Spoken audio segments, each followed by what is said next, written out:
Welcome back, Pack members. Today's story is a masterclass in which mistakes were made. Imagine mistaking the Alpha King for furniture. Yeah, it gets wild. But first, Pack roll call. We are taking over the globe, so hit pause, scroll down, and tell me. Where are you listening from right now? The US? London? Drop your flag in the comments and let's see which country runs the pack today. And while you're down there, hit that like button and subscribe to officially join the pack. It tells YouTube you want more alpha romances in your feed. Ready? Let's dive in. The velvet armchair growled at me. That was the first clue that my evening had taken a disastrous turn. The second clue was the realization that furniture, typically speaking, didn't have rock-hard thighs or a heartbeat that thumped against my lower back like a war drum. I froze, my hand still resting affectionately on what I had assumed was a very firm, very expensive armrest. It wasn't an armrest. It was a bicep thicker than my neck. The darkness of the VIP alcove suddenly felt less like a sanctuary and more like the inside of a predator's mouth. I had 3 seconds to formulate a plan. Option A, apologize and roll away. Option B, fake my own death immediately. Option C, blame the Fey wine and pray for a quick execution. Before I could choose, the chair shifted. A massive hand locked onto my hip, and the air in the room vanished. Chapter 1. In my defense, the Royal Solstice Ball was a sensory nightmare designed specifically to torture introverts.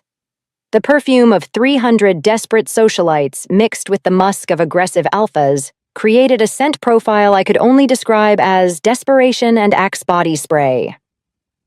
As a Royal Scout, I spent my life tracking rogue wolves through mud and freezing rain, sleeping in trees and eating dried venison. I could handle a grizzly bear charge without flinching, but put me in a silk dress and force me to make small talk with a High Council elder, I would rather chew off my own leg. So I had done the only logical thing. I tactically retreated to the buffet and engaged in aggressive negotiations with a bottle of moonberry wine. The wine won. It won decisively. By the time I stumbled away from the main hall, the room was spinning in a lazy, treacherous circle. My heels clicked unevenly on the marble floor as I sought refuge. I needed darkness. I needed silence. I needed to sit down before gravity decided to humble me publicly. The VIP alcove was perfect. It was draped in heavy crimson curtains and appeared completely empty, save for a massive shadowed shape in the corner. "Oh, thank the ancestors," I muttered, my words slightly slurred. A chair. A beautiful, glorious chair. I didn't just sit. I collapsed. I flopped onto the velvet surface with the grace of a tranquilized sack of potatoes, wiggling my hips to find a comfortable spot in the cushions. The cushions were oddly hard, but I wasn't complaining. I sighed, letting my head drop back against the high headrest. "You know," I mumbled to the empty room, patting the armrest beside me. "This is the best seat in the house. A little stiff, maybe. Could use some lumbar support, but solid." The armrest twitched under my hand. I frowned, patting it again. "Solid," I repeated, more firmly. A low, vibrating rumble started directly beneath me. It wasn't a sound. It was a tectonic shift. It started at the base of the chair and traveled up through my spine, rattling my teeth. My scout instincts, dulled by sugar and alcohol, finally decided to clock in for their shift. Chairs don't breathe, Rudina. The heavy velvet curtains were ripped open by a confused guard. Light from the ballroom flooded the alcove. The music cut out instantly, as if the orchestra had been struck by lightning. I blinked against the sudden brightness. I looked down at my hand. It wasn't resting on wood, it was resting on a black suit jacket, beneath which rippled a muscle of terrifying proportions. I looked up. I wasn't sitting on a chair. I was straddling King Baldulf, the Silent King, the Stone Alpha, the man who hadn't spoken in a decade and was rumored to execute people for breathing too loudly in his presence. His face was inches from mine, his eyes usually cold and dead, now burning with a terrified molten gold. I opened my mouth to squeak out an apology, but he beat me to it. His hand clamped onto my waist, bruising and desperate, anchoring me to him. He didn't whisper. He didn't shout. He roared, a sound so primal it shattered the champagne flutes on the nearby trays. Mine. The command hit the room like a physical shockwave. Every wolf in the vicinity dropped to their knees in submission. Except me. I was still sitting on his lap, drunk, terrified, and realizing I was about to be in a lot of trouble. Chapter 2. Consciousness returned to me in slow, painful waves, accompanied by a headache that felt like a goblin was mining for coal behind my eyes. I groaned, rolling over and burying my face in a pillow that smelled like forest rain, ozone, and expensive spice. Wait, my pillows smelled like dog shampoo and regret. This pillow smelled like a king. My eyes snapped open. I wasn't in my cramped quarters at the scout barracks. I was in a bed the size of a small island. The sheets were silk. Actual silk, not the synthetic blend I pretended was silk. The ceiling was painted with a fresco of ancient wars. Memory crashed into me like a freight train. The ball, the wine, the chair, the roar. Oh no, I whispered, the sound scraping my dry throat. Oh no, no, no. I sat up, checking my body. I was still in my ball gown, though one strap had slipped off my shoulder and my shoes were missing. I wasn't dead, I wasn't in a dungeon, I was in the king's suite. This was arguably worse than the dungeon because the dungeon had an exit strategy I had memorized during my rookie orientation. The king's suite was a fortress within a fortress. I scrambled off the bed, my head spinning. I needed to leave. I needed to move to a different continent, change my name to Gertrude, and become a goat farmer. I tiptoed to the massive double doors. Locked, of course. I turned to the balcony. Heavy glass doors led out to a stone terrace. I pushed them open, the morning air biting at my exposed skin. I looked down. It was a 4-story drop to the royal gardens. For a normal person, this was a death wish. For a royal scout who regularly climbed redwoods to track mountain lions, it was a Tuesday. Okay, Rudina, I muttered, hiking up the heavy skirts of my dress and tying the fabric in a knot around my thighs. You survived the Blood Moon skirmish. You can survive a walk of shame down a trellis. I swung my legs over the stone railing. The ivy was thick and ancient, offering solid handholds. I descended with practiced ease, my muscles moving on autopilot despite the hangover. Hand, foot, hand, foot. I was a ghost. I was a shadow. I was halfway down when I spotted the lush grass of the private garden below. Freedom. I timed my drop, letting go of the ivy 10 feet from the ground and landing in a perfect crouch, absorbing the impact silently. I exhaled, brushing a leaf out of my hair. 10 out of 10 for form. A deep baritone voice rumbled from the shadows of a willow tree. But the dismount was a little sloppy. I froze, slowly, painfully. I turned my head. King Baldulf was leaning against the tree trunk, arms crossed over his massive chest. He wasn't wearing his formal suit anymore. He was in a black t-shirt that strained against his shoulders and loose tactical pants. He looked less like a monarch and more like a weapon of mass destruction at rest. And he was watching me with an intensity that made my skin prickle. Your Majesty, I squeaked, straightening up and trying to look dignified despite the knotted dress and the bedhead. I was just testing the perimeter security. Found a hole. You're welcome. He pushed off the tree, taking a slow, predatory step toward me. Is that so? And here I thought you were trying to run away from me. Run? Never, I lied, backing up until my heels hit the stone wall. I just prefer the scenic route. He stopped inches from me. He didn't smell like alcohol anymore. He smelled like pure, overwhelming power. You can't run from this, Rudina. The bond doesn't have an off switch. Chapter 3.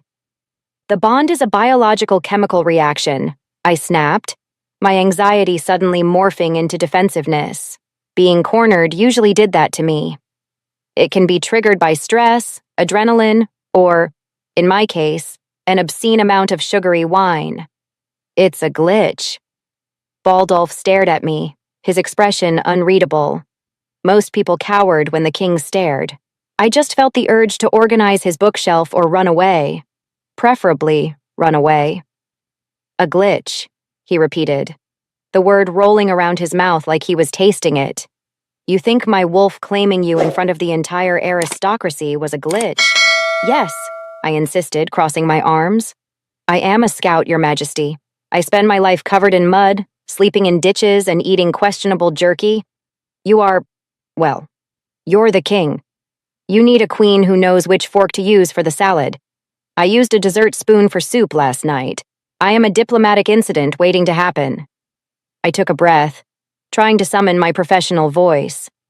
I respectfully request to be released from the palace grounds to resume my duties. My squad is scheduled for a perimeter patrol in the North Woods tomorrow. Denied, he said simply. Excuse me? You aren't going to the North Woods, Baldulf said, his voice dropping an octave. You aren't going on patrol. You aren't going anywhere where I can't reach you in 3 seconds or less. You can't ground me. I'm 24 years old and a lieutenant in your army. I am not grounding you, Rudina. I am keeping you alive. He stepped closer, invading my personal space until I had to tilt my head back to look him in the eye. You have no idea what you did last night. You didn't just sit on my lap. You woke something up that I have spent 20 years trying to sedate. His eyes flashed gold again, the iris swirling like liquid metal. If you leave these grounds, I cannot guarantee the safety of anyone who tries to stop me from coming to get you. Do you understand? I will burn this kingdom down to find you. The threat hung in the air, heavy and suffocating. But it wasn't spoken with malice. It was spoken with a terrifying factual certainty. He wasn't threatening to hurt me, he was threatening to destroy the world if he lost me. So I'm a prisoner, I whispered. No, he said, reaching out. His fingers hovered over my cheek for a second, trembling slightly before he pulled back as if afraid he would break me. You are the queen, but you are inside the gates, permanently. He turned and walked back toward the palace doors, throwing a command over his shoulder. Breakfast is in 10 minutes. Don't make me come fetch you. I might not let you go a second time. I watched him walk away, fury and fear warring in my gut. He thought he could cage me? He thought because he was the Alpha King, I would just sit on a cushion and embroider handkerchiefs? I looked at the high stone walls surrounding the garden. I was a tracker. I was a scout. I didn't get caught. I got gone. But first, I needed coffee. And then I needed a plan. Chapter 4. 72 hours. I had been stuck in the Obsidian Palace for 72 hours, and I was officially climbing the walls. Literally. I had scaled the library bookshelves twice just to see if the dust on the top shelf needed cleaning. It did. Baldulf was true to his word. He didn't lock me in a room, but the palace guards were everywhere. They were polite, they bowed, and they absolutely refused to let me within 10 feet of the main gate. The king himself was a ghost. I saw him at dinner, where he watched me eat with that intense, unnerving focus, but he rarely spoke. He just existed near me, like a silent, brooding statue that occasionally passed me the salt. My muscles were twitching from lack of use. I needed to hit something. I wandered out to the training yards on the 4th morning. The Royal Guard was running drills. These weren't scouts. These were the palace elite. Big, bulky men who focused on brute strength and formation. They looked like moving boulders. I leaned against the fence, watching the captain of the guard, a man named Drax who had a neck the size of a tree stump, berating a rookie. You move like a pregnant cow, Drax roared, backhanding the rookie's training sword away. Again, use your weight. He's using too much weight, I said loudly. The training yard went silent. Drax turned slowly, his eyes narrowing as he spotted me. Lady Rudna, I wasn't aware the king allowed you out of the nursery. A ripple of laughter went through the guards. I smiled. It wasn't a nice smile. It was the smile I used right before I led a rogue wolf into a bear trap. I hopped over the fence, landing softly in the dust. I was wearing borrowed training leathers that were a little tight in the chest but allowed me to move. The king doesn't keep me anywhere, Captain, I said, walking to the weapon rack and picking up a wooden training staff. It was balanced poorly, but it would do. And your rookie is losing because he's telegraphing his swings. He steps heavy on his left foot before he strikes. Drax snorted, stepping forward. He towered over me by at least a foot. Is that so? And I suppose a little scout knows better than the captain of the elite? Scouts survive in the wild, Drax. You survive in a heated palace. I spun the staff in my hand, feeling the familiar weight settle my anxiety. Care to test the theory? I don't fight mates. Drax sneered. I don't want to break the king's favorite toy. I'm not a toy, I said, my voice dropping. And if you can land a hit on me, I'll clean the barracks latrines for a month. Drax grinned, raising his massive broadsword. You're on, little girl. He lunged. It was a powerful strike, meant to end the fight in one blow. But he was slow, painfully, hilariously slow. I didn't block it. I stepped inside his guard. I hooked my foot behind his ankle and slammed the butt of my staff into his solar plexus. Momentum did the rest. The massive captain of the guard tripped over his own feet and slammed face first into the dirt with a thud that shook the ground. I stood over him, resting the staff on his shoulder. Dead, I said cheerfully. Next. The yard was dead silent. I looked up to the balcony overlooking the yard, sensing eyes on me. Baldulf was there. He was gripping the stone railing so hard the rock was cracking under his fingers. But he didn't look angry that I had humiliated his captain. His nostrils were flared, his chest heaving. He looked at me like I wasn't just a mate anymore. He looked at me like I was the most fascinating, dangerous thing he had ever seen. And worse, he looked like he wanted to jump down there and finish the fight himself. Chapter 5. The moon was high, full, and calling to me like a bad influence. I stood at the edge of the royal gardens, staring at the 10-foot stone wall that separated the manicured prison of the palace from the wild, unkempt freedom of the forest beyond. My skin felt too tight. My bones ached with a static electricity that had been building since I humiliated Captain Drax in the dirt earlier that day. The king's gaze from the balcony hadn't just been pride. It had been a challenge. Run! My wolf whispered. Let's see if he can keep up. I didn't bother with the gate. I stripped out of the training leathers, kicking them into a bush, royal laundry staff, and let the shift take me. It was a familiar, cracking relief. Bones reshaped, fur sprouted, and senses exploded into high definition. I was no longer Rudina, the awkward girl who tripped over carpets. I was a silver-gray timber wolf, built for endurance and speed. I didn't hesitate. I sprinted toward the wall, scrabbling up the rough stone with claws designed for granite cliffs, and vaulted over the top. Freedom. The forest air hit me like a drug. Pine, damp earth, and decaying leaves. I hit the ground running, my paws tearing up the moss as I stretched into a full gallop. I was fast. Among the scouts, I was the fastest. I banked off a tree trunk, dodging a low-hanging branch, exhilaration pumping through my veins. Then, the ground shook. It wasn't an earthquake. It was a predator. A massive shadow detached itself from the tree line behind me. It wasn't a normal wolf. It was a midnight black monstrosity, standing nearly 5 feet tall at the shoulder, with eyes that burned like molten gold. Baldulf. He wasn't just an alpha, he was a lichen. Ancient, terrifying, and currently gaining on me with impossible speed. Oh, you have got to be kidding me, I thought, pushing my legs harder. I zagged left through a dense thicket of thorns. He smashed through them like they were wet tissue paper. I scrambled up a rocky embankment, using my lighter weight to navigate the loose shale. He cleared the entire slope in 2 bounds. It wasn't a hunt. It was a game of tag. And I was it. Panic flared, but it was quickly smothered by a strange bubbling laughter in my chest. He wasn't attacking. He was hurting me.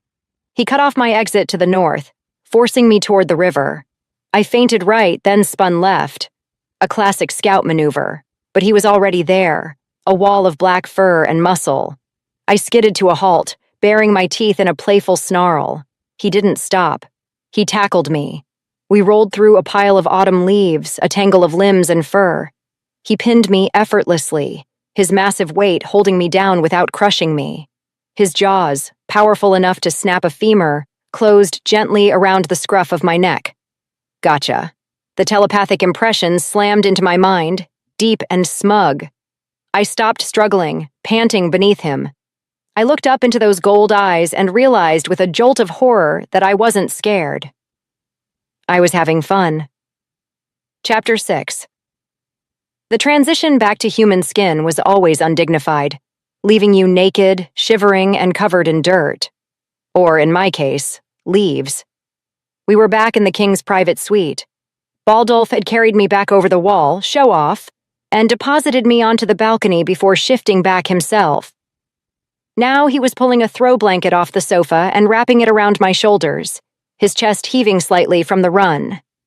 It was unfair that he looked like a Greek god after a 5-mile sprint, while I looked like I'd lost a fight with a hedge trimmer. "You're fast," he said, his voice rough, vibrating with the remnants of the wolf. "For a scout." "You cheated," I gasped, clutching the blanket tight. "You have legs the size of tree trunks. That was physically unfair. I demand a handicap next time." "Next time?" He stepped closer, crowding me against the glass doors.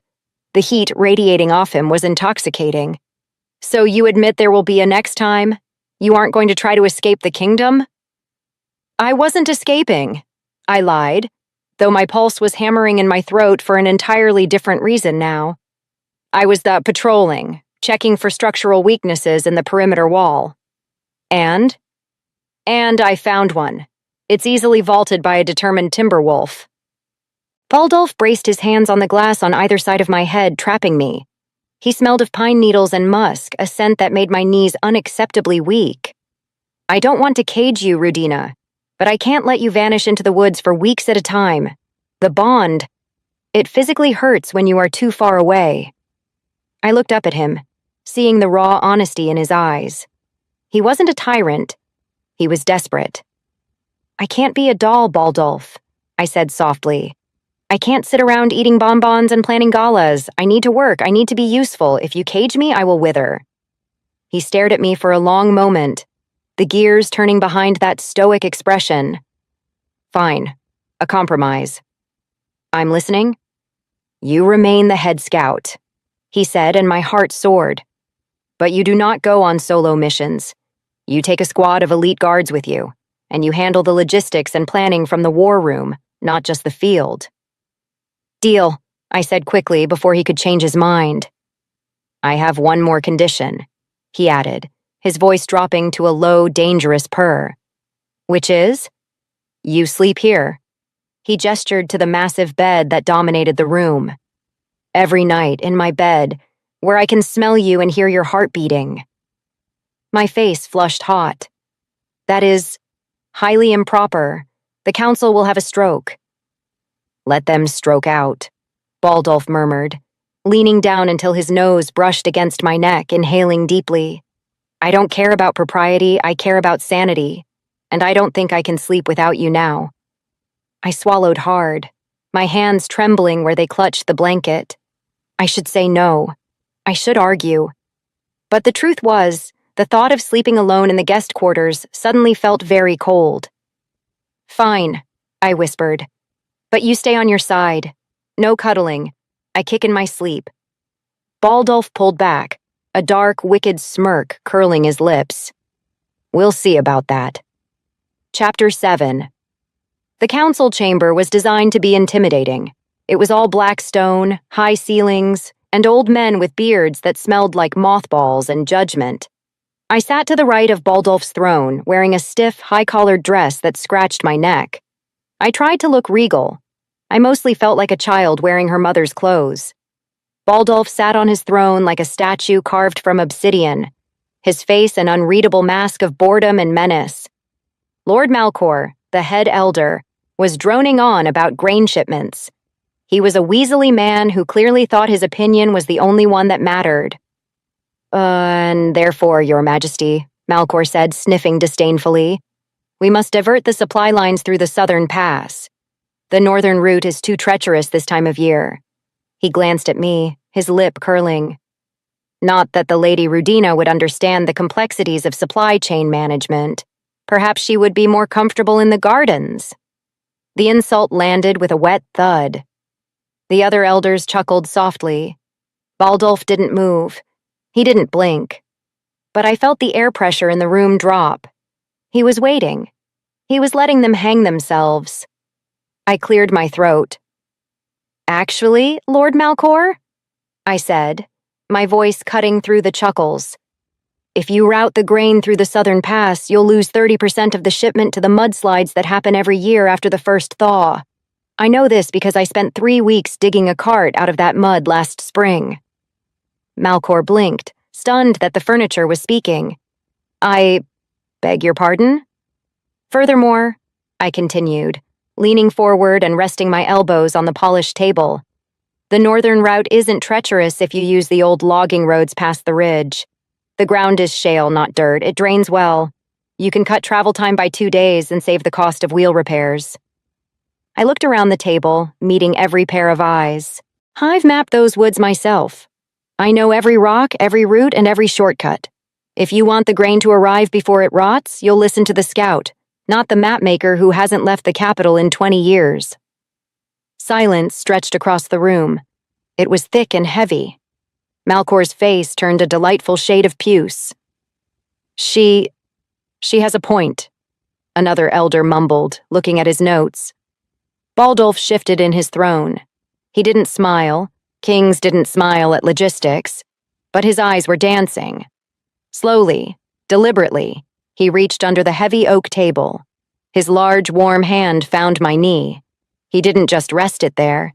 He squeezed, his thumb dragging agonizingly slow circles against the sensitive skin of my inner thigh. I nearly choked on air. The Lady Rudina is correct, Baldulf said, his voice smooth and dark. We will use the northern route. Proceed. He leaned slightly toward me, his lips barely moving as he whispered, so low only I could hear. Do that again. Put them in their place. It is incredibly arousing.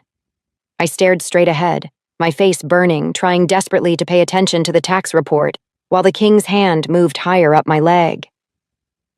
Chapter 8. I woke up because the air tasted like ozone. It was the middle of the night. The room was pitch black, but the smell of burning electricity was thick enough to choke on. A low, pained groan came from the other side of the bed. Baldulf? I whispered, reaching out. The sheets were soaked with sweat. His skin, when my fingers brushed his shoulder, was scorching hot. Not fever hot, oven hot. Don't touch me, he gasped, his voice ragged and broken. Rudina, get out of the room. I scrambled up, fumbling for the bedside lamp. The light flickered on, and I gasped. Baldulf was curled on his side, his muscles locked rigid.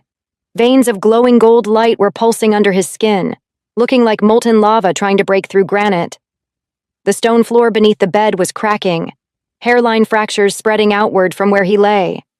The air around him shimmered with raw, uncontrolled magic. What is this? I cried, hovering over him, terrified.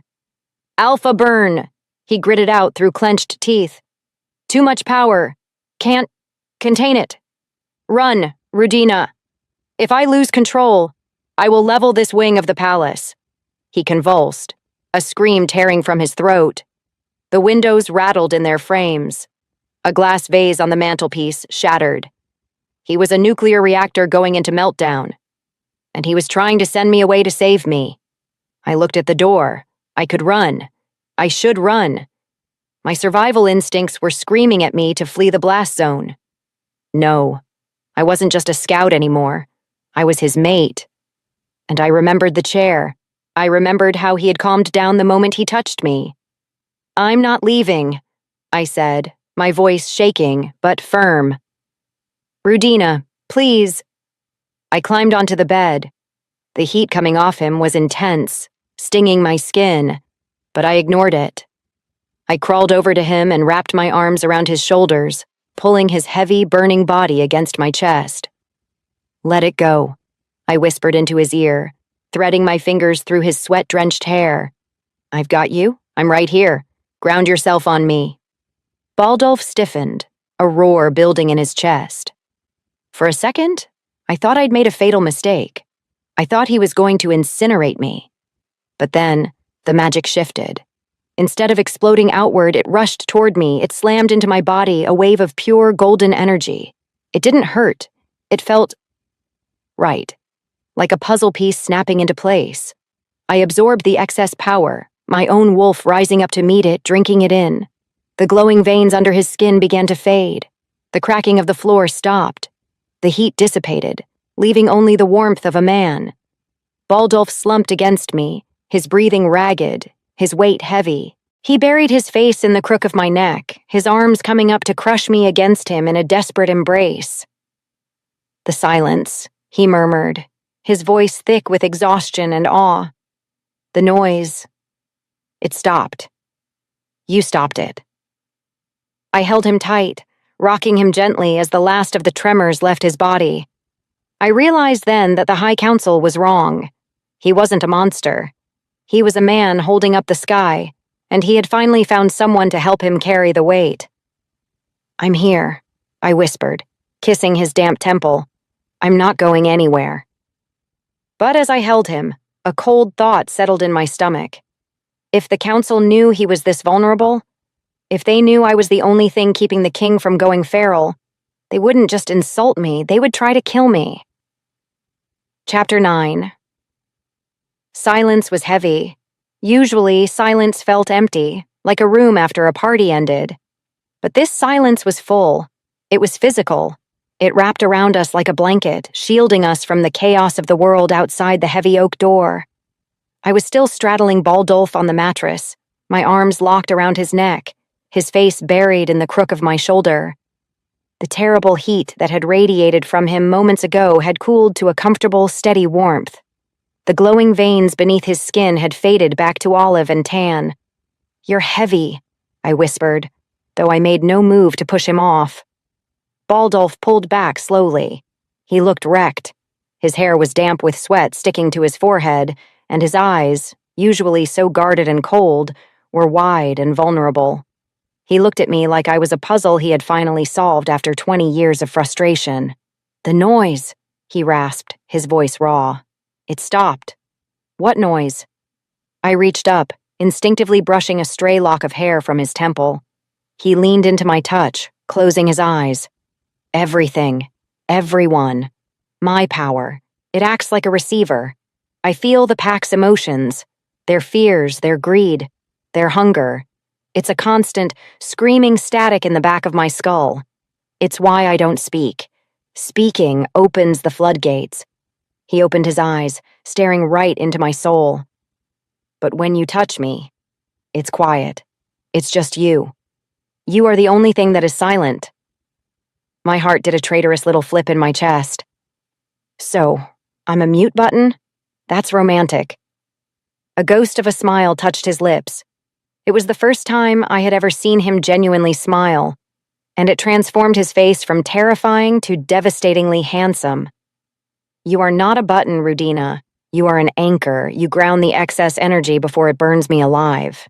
He shifted his grip, his large hands sliding up my spine to cut my face. The air between us grew thick again, but this time it wasn't magic. It was tension. The good kind.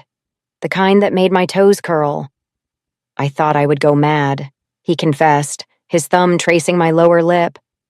I thought the alpha burn would eventually turn me feral, and I'd have to be put down by my own guards. And then, you sat on my lap. I thought you were a chair, I reminded him breathlessly. Best mistake of my life, he murmured. He didn't give me time to come up with a witty retort. He closed the distance, his lips crashing onto mine. It wasn't a tentative first kiss, it was hungry. It was possessive. It tasted like ozone and desperation. I melted against him, my fingers tangling in his hair, pulling him closer. For a man who had been silent for a decade, he certainly knew how to communicate. When we finally broke apart, gasping for air, he rested his forehead against mine. You stay, he commanded softly. You stay right here. Always. It wasn't a request, but for the first time, it didn't feel like a cage. It felt like a promise. Chapter 10. The problem with happiness is that it makes you complacent. And in a palace full of vipers, complacency gets you killed. 2 days had passed since the incident. Baldulf was different. He was still the Stone King in public, but the edge of madness was gone. He stood straighter. He looked people in the eye. He even told a joke at breakfast, though it was a very dry, political joke that only I laughed at. I, however, was still a scout, and scouts didn't do well with idleness. While Baldulf was in a closed-door meeting with the treasury, I decided to explore the servant tunnels. The palace was a honeycomb of hidden passages designed for maids to move unseen, but to me, they were a tactical playground. I moved silently through the narrow stone corridor behind the council chamber, enjoying the dust and the dark. I paused near a ventilation grate. Voices drifted up from the room below. "Can't touch him now," a scratchy voice hissed. I recognized it instantly. Lord Malcor. "He's too stable. The girl has grounded him. His power is controlled. If we move against the king now, he'll slaughter us all." I froze, holding my breath. I pressed my ear against the cold stone. "Then we remove the stabilizer," a second voice said. It was deep, unfamiliar, a mercenary's voice. "We kill the girl." My blood turned to ice. "We can't just slit her throat in the hallway," Malcor snapped. "The mating bond is fresh. If she dies violently, the king will go insane. He'll burn the capital to the ground in his grief." "So we make it an accident," the mercenary replied. "The annual hunt is in 3 days. The woods are dangerous. Stray arrows happen. Rock slides happen. If she dies in the wild, well, it's a tragedy, not a coup." "Yes," Malcor mused, the sound of parchment shuffling echoing through the grate. "A hunting accident. The king returns to his grief, the madness returns, and we resume control of the council. Make sure it's clean. I don't want any evidence left behind. Consider it done." I backed away from the grate slowly, my heart hammering against my ribs like a trapped bird. They weren't trying to kill Baldulf. They were trying to break him. And I was the hammer they were going to use. I turned and ran. I didn't run to Baldulf. Not yet. If I told him now, he would storm the council chamber and rip Malcor's head off. And without proof, the other elders would call it tyranny. They would start a civil war. No, I was a scout. I didn't panic. I planned. Chapter 11. The royal armory smelled of oil, steel, and leather. My favorite perfume. Baldulf was waiting for me by the weapon racks. He looked sickeningly proud of himself. When I walked in, trying to keep my face neutral and my hands from shaking, he gestured to a mannequin in the center of the room. "I had the royal tailors collaborate with the armor smiths," he said, watching my reaction closely. "It wasn't a dress. It was a suit of armor designed for a woman who intended to kill things. The chest piece was hardened leather dyed a deep midnight blue, reinforced with steel plating over the vitals. The pauldrons were articulated for movement. The pants were flexible, lined with Kevlar weave, tucked into boots that had hidden knife sheaths. It was beautiful. It was lethal." "You hate the dresses," Baldulf said, stepping up behind me and wrapping his arms around my waist. "I can smell your annoyance every time you put one on. This is for the hunt. I want you to be you." I touched the cold steel of the breastplate. He accepted me. He didn't want a queen who sat on a throne. He wanted the scout who climbed walls. Tears pricked my eyes, hot and sudden. "It's perfect," I whispered. "I also took the liberty of sharpening your knives," he murmured into my hair. "Though I pity the stag that crosses your path." He was so happy. He was so calm.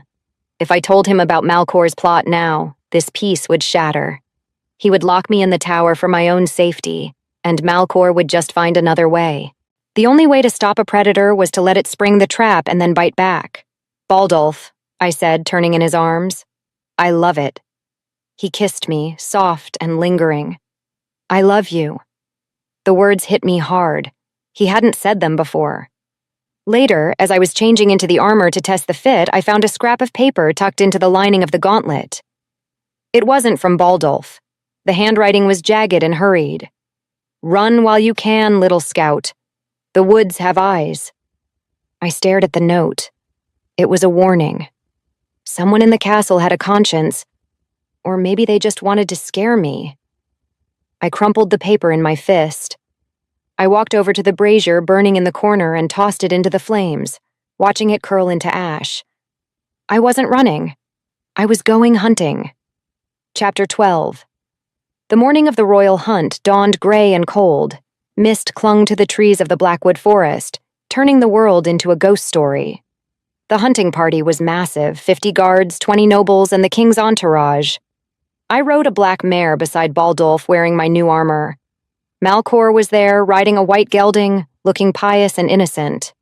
He nodded to me as we gathered at the tree line. I smiled back. I hoped he choked on it. "Stay close," Baldulf murmured, checking the girth of his saddle. He was tense. His alpha instincts were prickling, sensing the danger without knowing the source. "I don't like the smell of the air today." "I'll be right beside you," I lied. The horn blew, a deep, mournful sound that signaled the start of the hunt. We thundered into the trees. The plan was to track a massive elk that had been spotted near the ridge, but chaos descended quickly. 20 minutes in, a shout went up from the left flank. "Wolf! Rogue wolf!"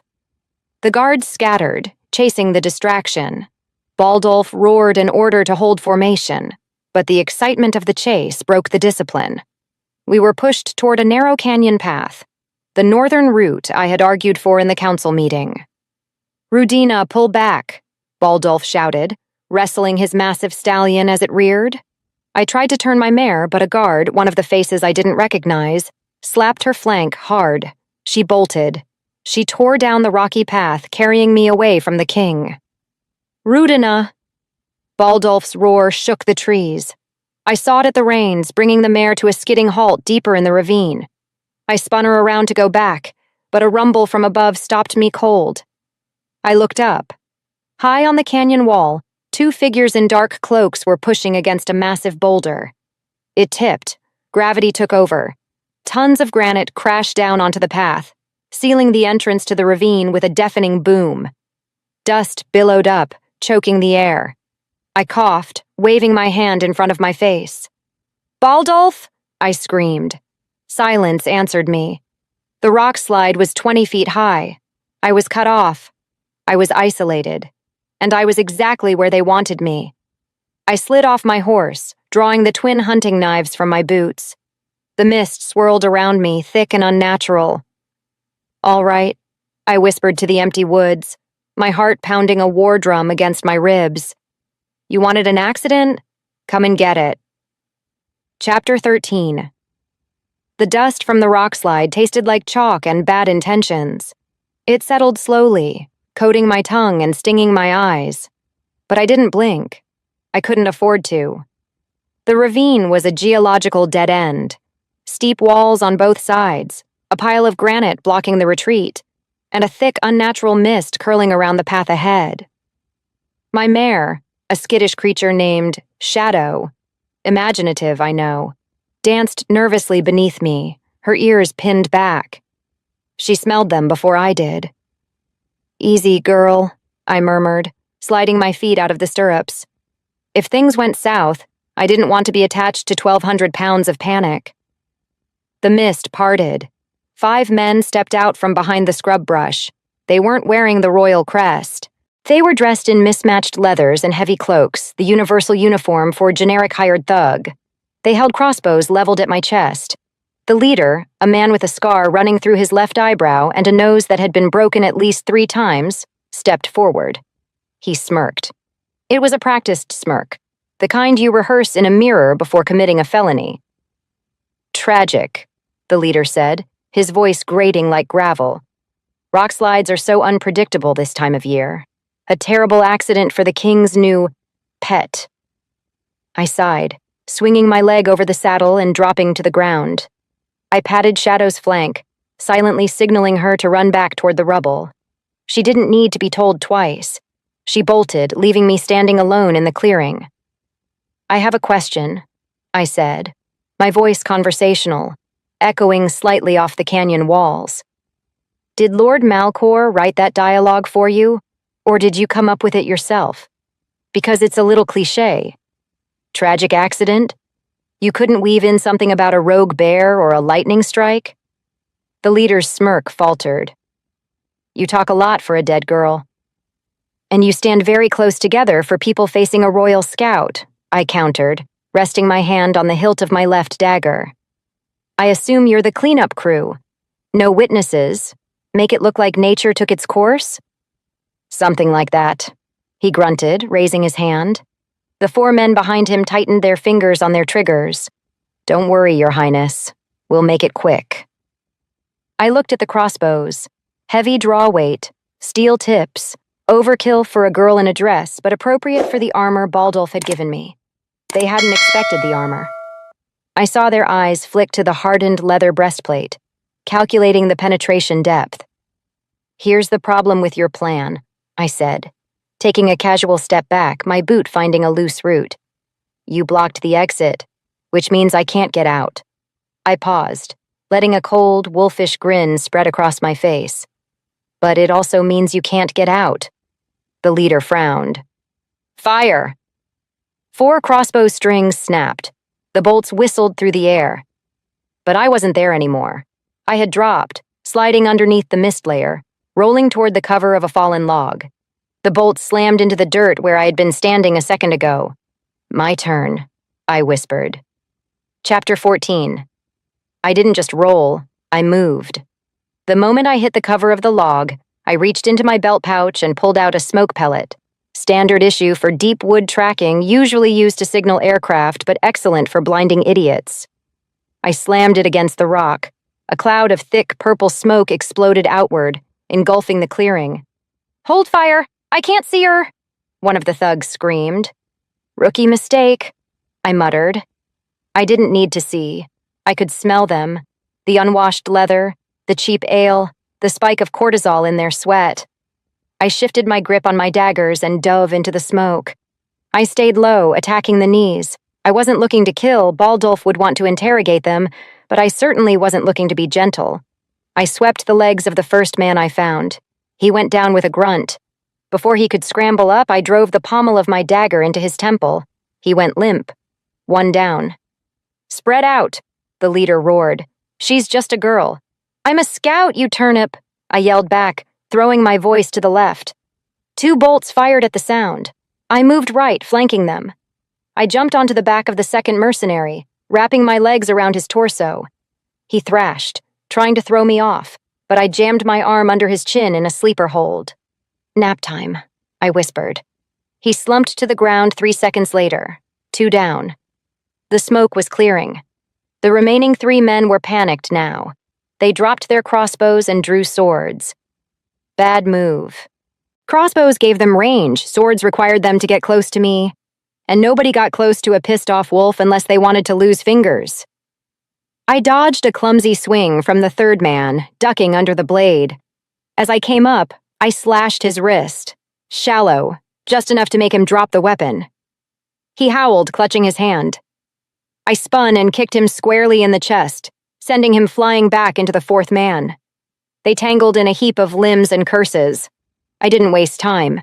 I grabbed a fist-sized rock and, well, let's just say they wouldn't be waking up for a few hours. 4 down. A sharp, burning pain suddenly flared in my left shoulder. I gasped, stumbling forward. The leader. He hadn't drawn a sword. He had reloaded his crossbow. I looked down. A bolt was sticking out of my pauldron. The steel plating had stopped it from piercing my heart, but the impact had driven the tip through the leather and into the muscle of my shoulder. My arm went numb. Armor! The leader spat, stepping out of the thinning mist. He aimed the crossbow at my head this time. Clever, but you're bleeding, little queen, and you're out of tricks. I dropped to one knee, clutching my shoulder. The pain was white-hot, dizzying. I looked up at him, breathing hard. You're right, I wheezed. I am out of tricks.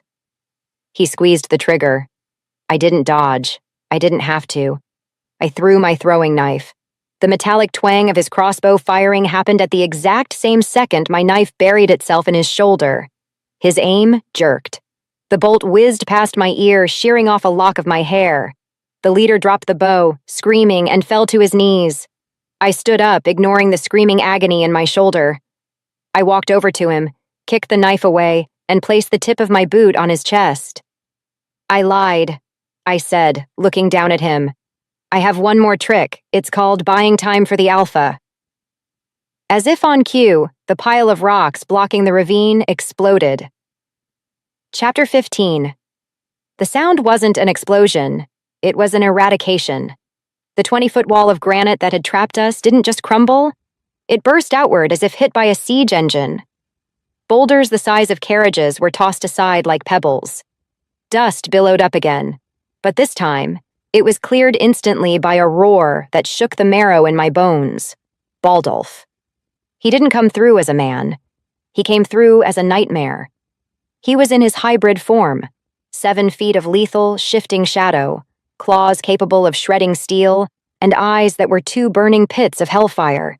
He tore into the clearing, his head snapping side to side. He was looking for a body. He was looking for my corpse. The scent of my blood, sharp and metallic from the wound in my shoulder, hit him and he went absolutely terrifyingly still. The mercenary leader under my boot stopped screaming. He stopped breathing. He stared at the monster in the mist and whimpered, a tiny, pathetic sound. Baldulf spotted us. His gaze locked onto the arrow sticking out of my shoulder. The growl that tore out of him wasn't human. It wasn't wolf. It was the sound of a tectonic plate snapping. He crossed the distance in a blur of motion, moving so fast my eyes couldn't track him. "Baldulf, stop!" I shouted, holding up my good hand. He skidded to a halt inches from me, his claws digging deep furrows into the hard earth. His chest was heaving, his muzzle pulled back in a snarl that exposed teeth meant for tearing throats. He was vibrating with the need to kill. He looked at the mercenary, and I saw the man's soul leave his body out of pure terror. "He's mine," Baldulf snarled, his voice a distorted, grinding rasp. "I will peel the skin from his bones." "No!" I stepped between them. It was the stupidest thing I had ever done. Standing between a feral alpha and his prey is a great way to get killed. But I needed this man alive. Baldulf flinched, his claws freezing inches from my face. He looked down at me, his eyes wild, pupil-less gold. "Look at me," I commanded, forcing my voice to be steady despite the pain in my shoulder. "Baldulf, look at me." He blinked, the feral haze clearing just a fraction. He focused on my face, then on the arrow. He made a wounded noise, reaching out with a trembling hand to hover over the injury. "You're bleeding," he whispered, the monster's voice cracking into something human. "They hurt you." "I'm fine, it stopped at the bone," I said, wincing as I straightened up. "But this one, this is the witness. He knows who paid them. If you kill him now, we lose the council." Baldulf looked at the mercenary, then back at me. The rage was still there, simmering like a volcano, but the logic was returning. The strategist was waking up. "He lives," Baldulf growled, the decision costing him visible effort. "For now." He reached out, grabbing the mercenary leader by the throat and lifting him one-handed off the ground like a rag doll. The man gurgled, feet kicking uselessly. Baldulf threw him toward the approaching guards who were scrambling over the debris. "Take him," Baldulf commanded the guards. "If he dies before he speaks, I will execute every single one of you." Then he turned back to me. The monster receded, shifting back into the man. The terrified, furious man. He scooped me up into his arms, mindful of the arrow, pulling me against his chest as if he was trying to merge our skeletons. "You're late," I mumbled into his tunic, the adrenaline finally crashing. "I will burn the world for this," he vowed into my hair, his heart hammering against my ear like a trapped bird. "I will burn it all." "Later," I sighed, closing my eyes. "Right now, I think I need a doctor, and maybe a new dress. This armor is ruined." Chapter 16. The doors to the Grand Throne Room didn't open. They were kicked open. The sound echoed like a gunshot through the cavernous hall, silencing the murmurs of the gathered court. 300 nobles turned in unison, their champagne flutes freezing halfway to their lips. They were expecting a toast to the success of the hunt. Instead, they got a horror show. Baldulf walked in first. He was back in his human form, but only just. He was covered in dirt, stone dust, and the blood of the men who had tried to kill me. He didn't look like a king. He looked like the Grim Reaper having a very bad day. And then there was me. I walked beside him, not behind him. My armor was battered. My hair was a bird's nest of twigs and debris, and a makeshift bandage was wrapped tightly around my shoulder. I looked like I had wrestled a mountain and lost, but I was standing. "Your Majesty!"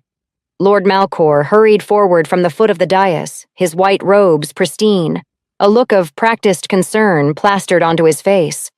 "We heard rumors of a rockslide, a tragedy. Is the Lady Rudina—" He stopped. He saw me. The color drained from his face so fast I thought he might faint. "The Lady Rudina," Baldulf said, his voice a low, vibrating rumble that shook the stained glass windows, "is inconveniently alive." Baldulf didn't stop walking until we reached the center of the room. He didn't ascend the throne. He stood on the floor, on the same level as the court, like a predator stalking a herd.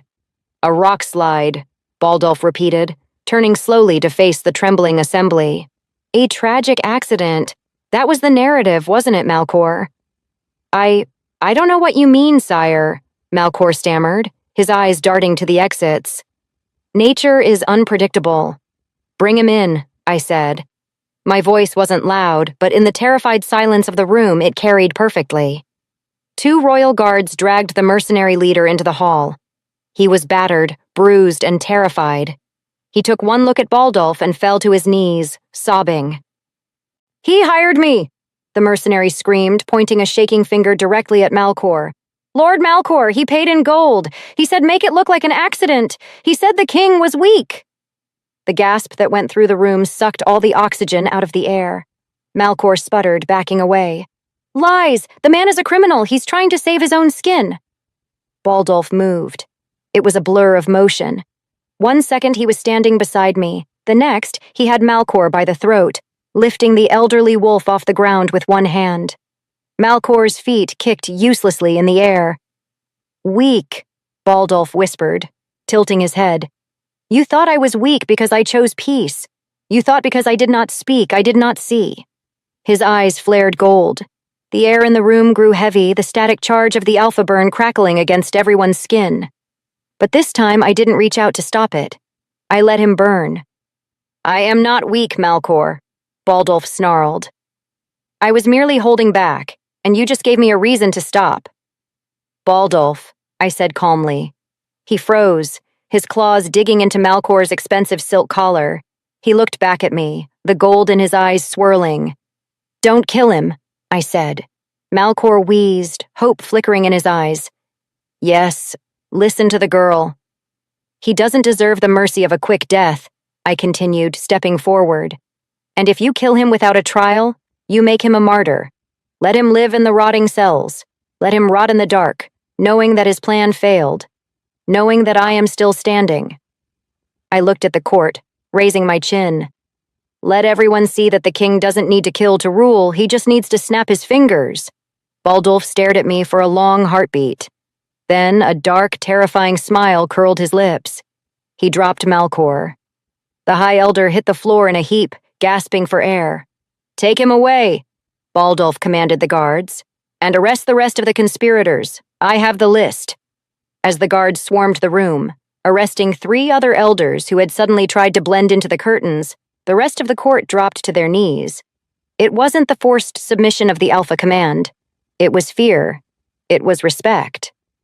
Baldulf turned to me, ignoring the chaos. He reached out, his thumb brushing a smudge of dirt from my cheek. "You should have let me eat him," he murmured. "Too much cholesterol," I replied, leaning into his touch. "Now, can we please go? I have a sudden, desperate need to not be wearing armor." Chapter 17. The royal physician was a nervous man with shaking hands, which wasn't ideal when he was stitching up a puncture wound in the shoulder of the queen, while the Alpha King loomed over him like a storm cloud. "If you hurt her," Baldulf growled for the 10th time, "I will remove your fingers." "He's doing fine, Baldulf," I sighed, wincing as the needle pulled tight. "Stop hovering. You're blocking the light." We were back in the king's suite. The adrenaline of the trial had worn off, leaving behind a bone-deep exhaustion. When the physician finally finished, bowed 3 times, and practically ran out of the room, silence settled over us. I sat on the edge of the massive bed, wearing one of Baldulf's silk shirts because I refused to put on a dress. Baldulf stood by the fireplace, staring into the flames. He had washed the blood off, but the tension was still coiled in his shoulders.